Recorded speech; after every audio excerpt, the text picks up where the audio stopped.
Dernier coup de peinture sur le parking de la gare de Montaigu-Vendée. C'est l'élément central d'un projet global qui allie respect de l'environnement et dynamisme économique.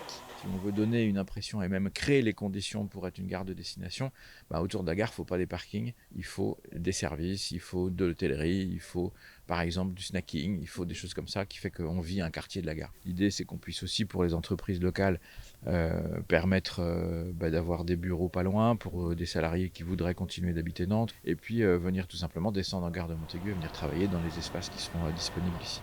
Et pour parfaire la démarche écologique, ce parking gratuit de 500 places promet d'être un véritable pôle multimodal. La première mobilité, c'est celle qu'on évite. Donc si on peut aller à pied d'un endroit à un autre, donc la densité elle est vraiment utile.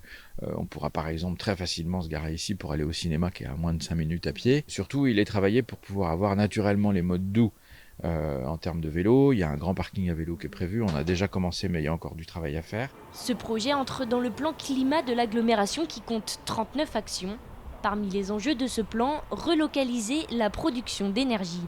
1020 mètres carrés de panneaux solaires comme ceux-ci seront donc installés ici et une nouvelle société a été créée, Terre de Montaigu Énergie. Avec cette société, on est capable d'investir dans des nouveaux projets de toitures photovoltaïques ou d'ombrières sur les parkings. On va pouvoir produire de l'électricité, en même temps investir, nous collectivités, dans la production d'énergie et pas seulement laisser le marché faire. Le parking de la gare devrait ouvrir en décembre. C'est le premier aboutissement concret d'un projet de production d'énergie locale. D'autres vont suivre prochainement. L'objectif est d'en avoir au moins un par commune de l'agglomération.